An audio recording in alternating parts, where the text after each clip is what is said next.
Miren todo lo que tengo acá, miren todos los libros de los que vengo a hablarles. Libros que son uno mejor que el otro, que me gustaron mucho y que por eso quiero compartirles un resumen, una reseña de cada uno de ellos. En este Brawap ahí medio desprolijo porque no es temporal, no es de este mes, sino que han sido lecturas que he ido acumulando a lo largo de las últimas semanas y meses y que quiero compartirles, quiero que los lean, quiero que los conozcan, quiero que de alguna manera empiecen a aparecer en su radar y convencerlos, porque ustedes llegaron, por ahí llegaste hasta acá y no tenés ni idea de dónde estás. Estás en el castillo de los libros. Este es el lugar más importante en YouTube del mundo de la historia, la literatura, las lecturas y todo ese universo que son los libros. Así que suscríbete ahora porque todas las semanas ahí te vamos subiendo videos hablando de libros, que es lo que vos venís a buscar. Y vamos a empezar por este libro que se llama El Ojo de Goliat y es del escritor Diego Mucio y es una novela y como ves la tengo una vez y la tengo dos veces y vos decís ¿por qué tengo dos veces este libro? Y es que me gusta tanto, me gustó tanto, me pareció un libro tan genial que me lo tuve que ir a comprar. Les cuento, lo saqué prestado de la Biblioteca Popular de mi ciudad, como ustedes ven acá, yo soy socio de la Biblioteca Popular de Chivilcoy, la Biblioteca Antonio Novaro, que tiene de todo, tiene libros antiguos, clásicos y novedades, como esta que es una novela del 2022 de este escritor argentino que me gustó tanto haberlos sacado de la biblioteca que dije, me lo tengo que comprar y acá está el mío. Así que este lo voy a devolver y me compré uno para tenerlo para mí. Porque Diego Mucio es una de las grandes plumas de la literatura argentina. Creo yo que al día de hoy todavía no está teniendo la repercusión mediática que significa la obra que está dejando. Sobre todo me pareció a mí impresionante lo que hizo con su libro anterior o uno de los anteriores que era Las Esferas Invisibles, que era un libro con tres novelas cortas, una locura. Y ahora editó su primer novela y escuché por ahí, no me acuerdo a quién le escuché decir que esto más que el lanzamiento de un libro era un hecho literario en la literatura argentina. Vamos a empezar a decirles por qué me gustó tanto este libro y por qué lo tenés que leer y por qué lo tenés que buscar y no importa el país donde estés porque lo vas a conseguir. Estamos hablando de una novela donde para mí lo trascendental y fundamental no tiene que ver con el argumento y la historia que se narra, no con eso solamente, sino que además de que es una historia genial, que me gustó mucho el argumento y lo que plantea, la forma en la que está presentada esta obra, cómo tiene conexiones, cómo está escrita, cómo va generando los climas, de la manera en que tiene este escritor vamos a pasarlo así en limpio, para romperte la cabeza. Porque tiene 3 capítulos. En el primer capítulo es la presentación de la historia, los personajes, más o menos, ahí vas conociendo la historia, que es un personaje que tiene una clínica psiquiátrica a principios del siglo XX, en realidad en los años posteriores a la Primera Guerra Mundial, vamos a decirlo ahí, década del 20, y atiende a personas con problemas de salud mental que sobrevivieron de la guerra. Son gente que sobrevivió de la Primera Guerra Mundial y este psiquiatra, a partir de un método que está desarrollando para la curación de estos problemas de salud mental a través de la hipnosis, los atiende y está escribiendo un tratado porque quiere demostrarle a las demás academias e instituciones que su método es infalible y es el mejor para la psiquiatría del momento. Ahí. Y en un momento recibe un interno, le dejan a un paciente, el cual estuvo en la Primera Guerra Mundial y además estuvo trabajando algún tiempo como cuidador o sereno de este faro, que es el último faro que hay en la Argentina, ya prácticamente en la Antártida, en el sur del continente. Bueno, en el último faro donde es muy difícil llegar porque hay mucha tempestad, donde es una soledad absoluta, donde apenas llegan algunos animales, el viento, la nieve, la lluvia, el frío y toda la desolación hacen que se llame El Ojo de Goliat a ese faro, y esa es la presentación, pero más o menos ese es el argumento que tiene que ver con esto, saber por qué esta persona llegó a estar en ese grado de locura, lo que propone este psiquiatra, más o menos por ahí la historia, pero eso no es lo que a mí más me llamó la atención, sino lo que pasa por ahí, sobre todo en el segundo capítulo. Porque en el segundo capítulo nos encontramos con el diario del ingeniero David Bradley, que es este paciente, que los meses que estuvo trabajando en este faro fue escribiendo un diario. Fue registrando todo lo que a él le pasaba, que al psiquiatra le ayudaba como para tener una idea de por qué había llegado en ese estado de locura a su clínica. Pero ahí se produce un trabajo literario que rompe todo tipo de esquemas. Porque veníamos con una historia lineal, de repente el segundo capítulo rompe con esa linealidad, nos introduce en un diario donde conocemos en primera persona a un personaje que hasta ese momento no era el principal, pero de pronto se convierte en el principal, y cuando empieza a escribir en sus anotaciones, empieza a registrar información y transcribir cosas que había escrito un cuidador de ese faro que había estado antes que él. O sea que estamos leyendo dentro de su diario transcripciones de otro diario, que esa persona había sido un presidiario de la cárcel de máxima seguridad de Argentina, que quedaba ahí en Ushuaia, en la cual era un criminal que había asesinado a su esposa y a su hija y las había embalsamado, y que le habían dicho, bueno, tenés cadena perpetua acá o te vas a vivir al faro aquel sin, bueno. Entonces lo mandaron a vivir al faro aquel y estuvo algunos años viviendo ahí y hacía anotaciones, y ahí en ese trabajo encuentra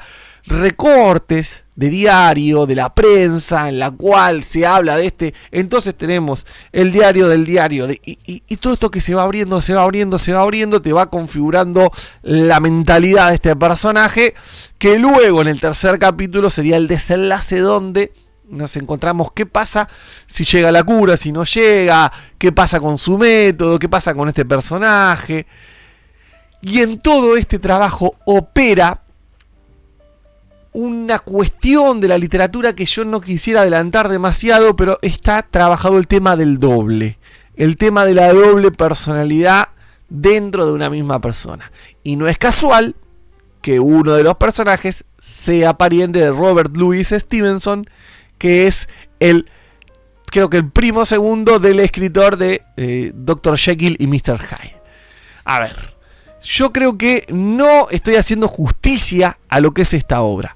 Lo que les pido es que se sumerjan en esta lectura, que lo vayan a buscar, que en algún momento digan, bueno, voy a ir, voy a encontrarlo, lo voy a leer y a ver con qué me encuentro, porque realmente es un evento que les recomendaría que no se lo pierdan, que lo disfruten, que vayan, que lo compren, que lo disfruten. Bueno, primer libro con el cual les vengo a recomendar. Van casi 10 minutos de video y no veo me gusta. ¿Qué pasa, che? Vamos, arriba con el pulgar a ponerle me gusta, que te viene interesando lo que estoy hablando de esta novela de Diego Mucio, y ponele me gusta. Y de paso suscríbete, porque acá hablamos siempre de este escritor. Hemos recomendado otros libros que nos parecieron geniales de Diego Mucio, así que por favor, no solamente busques El ojo de Goliat, sino que dejes un comentario acá. ¿Qué estuviste leyendo estos últimos meses? Poneme el título del libro que más te gustó en el último tiempo. Esos libros que vos has dicho, bueno, la verdad que esto vale la pena. Te leo acá los comentarios. Sabés que a todos le pongo un corazón de me gusta y a todos los contesto. Así que dale, comentá ahí abajo y pulgada arriba. Vamos con otro libro que leí este mes. Iba a decir, sí, pongámosle este mes y medio, 2 meses último. Y es un clásico de la literatura universal, y es El extraño caso de Dr. Jekyll y Mr. Hyde, de Robert Louis Stevenson. Y esto lo leí porque viene emparentado con esta historia. Viene emparentado con la historia de Diego Mucio. Si ven, yo sé que, porque, bueno, les decía, acá hay un personaje que es tío en la ficción. Bueno, en realidad es un personaje ficticio, por lo que tengo entendido, pero que vendría a ser el tío, un pariente lejano del escritor de esta novela. Entonces, al leerla, dije, bueno, voy a volver a leerla, porque yo esta novela la leí cuando iba a la escuela secundaria, y te estoy hablando hace prácticamente 20 años atrás. Tengo un recuerdo muy vago de aquella lectura y de que me había gustado. Pero la verdad es que con el paso del tiempo fui olvidando los detalles de la obra, si bien recordaba ese final que me había gustado, el trabajo que habíamos hecho con mi profesora de aquel entonces. La volví a leer y nuevamente me volví a encontrar con una novela fascinante. Si no la leíste, yo creo que esta historia es la típica historia que te puede marcar un antes y un después en tu formación como lector. Es un texto del cual uno, creo que acá hay un antes y un después porque ocurre una cuestión en esta historia. Acá tenemos una historia en la cual van caminando dos amigos por la vereda y en un momento ven que hay una persona que está golpeando, está matando a golpes de puño a una niña y logran salvarla porque van y lo golpean a este agresor y logran salvar a la chica. Y esta persona, en el afán de que no lo denuncien a la policía, le entrega una suma de dinero inmensa a la familia para que no levante una denuncia en contra de él. Cuando les entrega el cheque, aparece el apellido de una persona muy importante y muy reputada, un médico, un doctor, que es justamente Jekyll, el doctor Jekyll. Entonces empieza a generarse una intriga de por qué este criminal tiene contactos con una persona tan reputada. La cuestión es que este asesino sigue produciendo crímenes, incluso se mete con una persona muy importante, y entonces nosotros vamos a ir siguiendo el devenir de esta historia, que tiene el desenlace más conocido. Yo no sé si ustedes conocen cómo termina esta historia, pero si no la conocen, ahí está la magia. Yo daría muchísimo dinero, incluso si viene alguien y me dice, bueno, mira, ¿cuánto dinero me das para borrar de tu mente esta historia y volver a leerlo como la última vez y volver a sorprenderte de esa manera? Y yo pagaría, no sé, $1.000. Si tuviera $1.000 en este momento, así, pum, se lo doy y le digo, bueno, toma, te doy $1.000 y borrame ese recuerdo porque yo quisiera volver a sentir esa sensación que sentí de joven, de más chico, al leer esto. Este libro yo no lo digo yo, o sea, está considerado una de las grandes obras de la literatura universal. Sin este libro no hubiera existido gran parte de las bibliotecas que hoy tenemos acá. Las bibliotecas que nosotros tenemos de literatura fantástica, de literatura de terror, de literatura policial, sin este texto no existiría. O sea, esto es basal, esto es un libro basal, es un monumento a la literatura. O sea, volver a encontrarme con este libro, si bien yo ya sabía el desenlace de la historia, me hizo encontrarme con una parte de mí que me hizo muy feliz. Así que, si nunca leíste esta historia, no leas ninguna reseña, no leas ningún resumen, no veas ningún video, nada. Simplemente andá y agarrá, que te vas a encontrar con una de las historias más fascinantes que te pueda llegar a encontrar, que al día de hoy es un libro viejísimo, tiene como 150 años y todavía se sigue recordando. Vos, hablame de lecturas que te hayan marcado, que te hayan sido basales para tu vida. A mí, haberme encontrado con este libro después de 20 años, quiero saber si a vos te pasó eso alguna vez. Y ponele me gusta al video, ahí. Ponele me gusta. Pausa. Me gusta. Gracias, ahí está.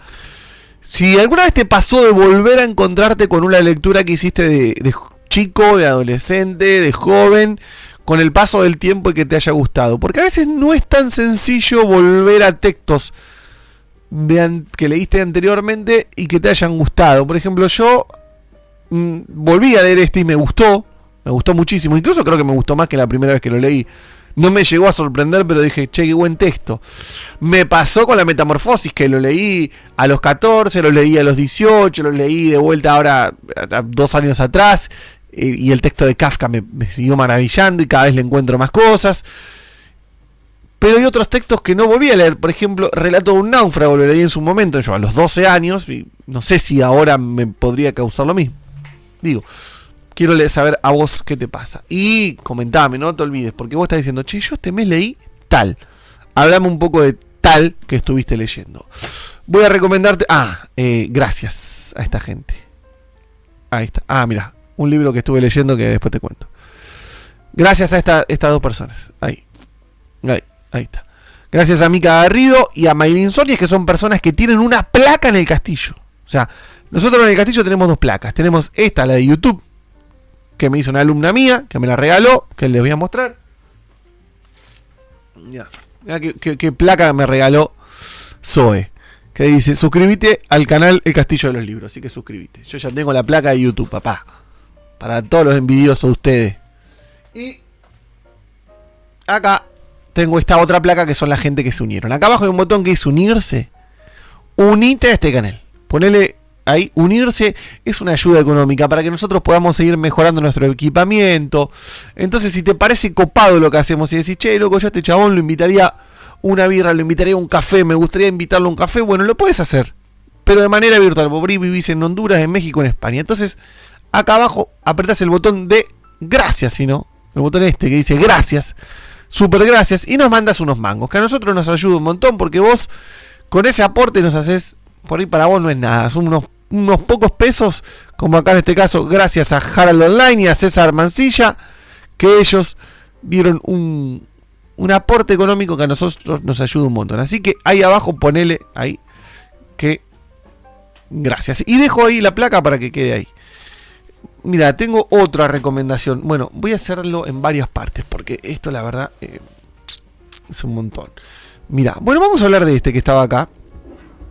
Es otro libro que lo tengo así porque lo saqué de la Biblioteca Popular. Gente, yo no gasto tanta plata en libros ya. Voy a la Biblioteca Popular o a la biblioteca de mi escuela, lo que sea, saco el libro prestado, termino de leerlo y lo devuelvo y disfruto. Y en este caso, Borgestein. Es una lectura que ya pasó un tiempo de que lo leí, pero lo quiero traer igual acá porque a mí Sergio Vicio me parece también, es como este escritor, por ahí como Diego Mucio, son escritores que no tienen la prensa que tienen, por ejemplo, no sé, en Argentina podríamos nombrar a Sacheri, por ejemplo, que tiene mucha prensa. Podríamos nombrar a ¿qué otro escritor hoy en día tiene mucha prensa? Bueno, pon el nombre que vos quieras. Escritores que tienen buena prensa, que son promocionados, que salen no solamente en canales de YouTube, sino que aparecen en los diarios, en las revistas, en los programas de televisión. Pero Sergio Vicio por ahí no es, bueno, un poco más que Mucio, pero no es de aquellos que aparezcan continuamente en la televisión o lo que sea. Y está teniendo una obra que tiene su mérito. Y a mí el que más me gustó fue Rabia. Fue una novela que se llama Rabia. Ya tiene varios años esa novela. Me gustó mucho en su momento cuando la leí. Incluso acá en el canal tenemos una reseña de ese libro que búsquenla, pongan Rabia acá en el buscador y les va a salir Rabia de Sergio Vicio, va a salir la recomendación del castillo. Pero acá fui por otro libro, después leí otro más que ya no me acuerdo el nombre, que mucho no me había gustado, pero este lo tenía ahí y me encontré con una novela muy llevadera, corta, es una novela que tendrá unas 120 páginas, que me la leí en 2 sentadas, por ejemplo, y que me enganchó, y que a lo primero no sabía bien qué estaba pasando, a dónde me llevaba. Era la historia de un tipo que era psicólogo. Y el libro arranca de que lo quisieron matar. De que un paciente de él entró con un cuchillo a su consultorio y lo quiso matar. Así arranca la historia. Y bueno, la cuestión es que él está casado con una actriz muy famosa. Muy famosa, una actriz de teatro. Pero que desde que se casaron su relación como que se volvió trunca. Dejaron de tener esa complicidad y ese amor que tuvieron durante tanto tiempo de novios. Cuando llegaron al matrimonio, eso se rompió. Ella se empezó a ocupar cada vez más de su carrera artística. Él se involucró más con sus pacientes y la relación se enfrió. Y él decide irse de la casa, de su hogar, de donde vive con su mujer, separarse. Medio ahí no queda muy claro si la avisa o no la avisa, y se va a vivir al campo, a una casa en un pueblo de provincia alejado. Cuando llega a ese pueblo de provincia alejado, en una casa que él había comprado con su esposa, y primero le dice que se va a quedar una semana, pasa 2 semanas, no quiere volver. Bueno, y se va desarrollando toda esta historia donde él tiene presente ese intento de asesinato, donde él va recordando su vida, donde él va teniendo, bueno, y van pasando un montón de cosas que nos va llevando a armar la vida de este personaje y a ir intentando paso a paso cómo dilucidar cuál es el problema que lo ha llevado ahí, por qué él ha escapado, por qué decidió escapar, de qué estaba escapando. Con un final que yo digo, ¿hacia dónde va esto? Yo creo que es un intento esto de Vicio de estirar la historia y llevarla y que fluya y que vaya yendo. Creo que tiene algo de aira también en estos textos de donde va saliendo y que va disparándose y es disparatada, pero nunca deja de perder lógica. O sea, es una historia que, si bien empieza a abrirse y a llevarte por cauces que te podrían parecer poco convencionales para una persona habitual, pero que nunca deja de perder su lógica y que tiene su encanto, y sobre todo porque la pluma de Vicio es una pluma que te va llevando, te va arrastrando y que sin ser por ahí, porque mucho, te estoy hablando medio del recuerdo que estoy teniendo de hace varios meses ya que la leí, y que por algo me quedó en la memoria y de otras cosas llega hasta el final y dije, bueno, le comparto esta lectura a ustedes y hasta acá llego. Hoy me quedan todos estos, pero no sé qué hacer, no sé si seguirles contando. Si les gusta esta dinámica, gente, me lo pondrán ahí, seguramente alguno llegó hasta el final del video. Si tienen ganas de que les siga hablando, quiero hacer esta prueba, a ver, hablarles de lo que voy leyendo y si les copa, saber que les copó y pónganme acá abajo. Franco, me copó, seguí hablando de lo que estás leyendo que es entretenido. Tengo otros libros ahí, tengo cosas de Mucio, cosas de Borges, de Roncino y otra literatura, así que sin más, gente, suscríbanse, pónganle me gusta, déjenme su comentario, qué estuvieron leyendo en estas semanas, qué estuvieron leyendo en estos meses, quiero saber por ustedes qué les pareció, qué les gustó de todo esto, y los dejo con 2 videos más acá. Únanse como miembros, sigan viendo el canal, acá hay 2 videos más, gente, sigan viendo el castillo, aprieten ahí, dale, aprieta ahí y seguí mirando lo que te recomienda YouTube, que es lo mejor que hay. Chao.